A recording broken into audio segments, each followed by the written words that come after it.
Sebagai seorang ayah, Raffi Ahmad tentu sangat menyayangi anak-anaknya. Tapi di saat tertentu, ia mengaku harus mengambil tindakan tegas terutama pada putra sulungnya, Rafatthar Malik Ahmad. Raffi bahkan mengungkapkan pernah menitipkan Rafatthar ke panti asuhan. Raffi Ahmad mengatakan alasan ia membawa Rafatthar ke panti asuhan. Menurut suami dari Nagita Slavina ini, ia terpaksa melakukan itu karena Rafatthar membangkang perkataan ibunya, sekaligus ingin mengajarinya cara bersyukur. Hal tersebut dikatakan Raffi saat menjadi bintang tamu di podcast Denny Sumargo. Jadi gue bawa Rafatthar ke panti asuhan, memang sengaja gue bawa dia ke panti asuhan. Karena waktu itu dia ngelawan terus sama ibunya, gue sampai bingung waktu itu gimana cara ngatasinnya, terang Raffi, dilansir dari kanal YouTube Curhat Bang Denny Sumargo. Terus akhirnya gue telepon teman gue yang punya salah satu panti asuhan, izin gue mau ke sana, kalau bisa gue mau nginepin Rafatthar sehari aja. Tambahnya, sebelum membawa ke panti asuhan, Raffi sempat memarahi Rafatthar karena membentak ibunya. Raffi Ahmad menasihati putranya untuk bersyukur karena masih memiliki ibu. Gue langsung marahin Rafatthar, gue bilang, Rafatthar tahu nggak banyak orang yang nggak punya ibu.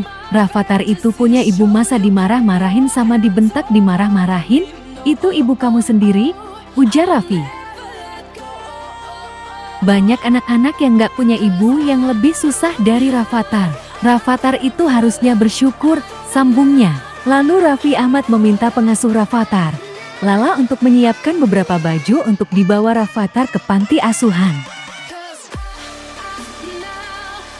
Papa nih udah marah banget sama Rafatthar. Sekarang Rafatthar ikut sama papa. Aku suruh Lala bawain baju Rafatthar. Dia sudah panik tuh dan tanya kemana pa? Ujar Raffi lagi. Sebelum menitipkan ke panti asuhan, Raffi sempat menguji mental Rafatthar. Aktor dan presenter ini mengajak Rafatthar berkeliling panti asuhan untuk melihat-lihat kondisi anak-anak yang tak memiliki orang tua. Gue langsung bawa dia ke panti asuhan.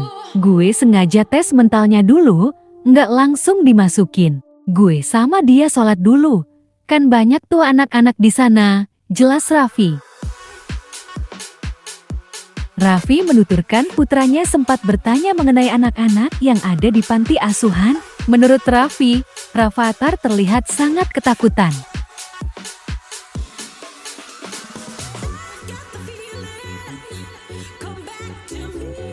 Saat Raffi Ahmad memberitahu Rafatthar akan dititipkan selama seminggu, putranya menangis. Ia pun menasihati Rafatthar untuk bersyukur karena masih memiliki orang tua yang lengkap. Habis itu dia bingung kan anak-anak di sana. Ustadznya kan orang-orang baru semua. Dia nggak mau, gue tetap sama keputusan gue. Dia nangis kejer. Gue bilang ini demi kebaikan dia dan supaya bersyukur masih punya orang tua, kata Raffi. Selanjutnya Raffi Ahmad berpamitan pada Rafatthar untuk pulang. Bos Rens Entertainment itu tak langsung pulang tapi menunggu di luar selama 1 jam. Selang 1 jam, ia menelpon sang ustadz dan mendapat kabar putranya. Menurut ustadz, putranya tak terlihat sedih, justru bisa beradaptasi dengan orang baru. Sudah gue nunggu dulu sejam, dia tadinya diem aja. Hampir 1 jam kemudian dia udah mulai bergaul, udah mulai main-main, udah happy dia. Tutur Raffi Ahmad seraya tertawa. Raffi pun mengaku tak menyangka Rafatthar mampu beradaptasi dengan orang baru. Dia adaptasinya bagus. Ternyata yang gue dapet itu penilaiannya Rafatthar itu mirip gue. Dia selalu berani attack sama orang yang udah deket banget. Sama ibunya pasti, sama Lala juga. Tapi sama gue dia nggak begitu berani. Begitu juga sama orang-orang yang baru dia kenal. Dia cenderung berusaha untuk lebih akrab dan mengalah, lanjut Raffi. Selain itu, Raffi juga bercerita pernah marah kepada Rafatthar hingga si sulung dikunci di dalam kamar mandi. Itu terjadi lagi-lagi karena Rafatthar membangkang kepada Nagita Slavina. Oh jadi kalau Rafatthar bikin salah palu nggak pernah marah ya? Tanya Densu. Gue jarang marah, kecuali gue marah. Pernah marah sama Rafathar, gue kunci di kamar mandi. Saat dia, apa? Bukannya marah, tapi lebih ngebangkang ke ibunya, jawab Raffi Ahmad. Raffi Ahmad melakukan hal tersebut sebagaimana sang ayah juga melakukan hal yang sama kepadanya dulu saat ia melakukan salah. Rupanya hal itu juga pernah dialami oleh Densu. Karena gue dulu digituin sama bokap gue, sama almarhum bokap gue, jelas Raffi. Gue juga dikunci kamar mandi, kata Densu. Raffi ingin mendidik Rafathar agar jati laki-laki yang menghargai perempuan, terlebih seorang ibu. Hal itu juga diterapkan mendiang ayahnya kepada Raffi Ahmad.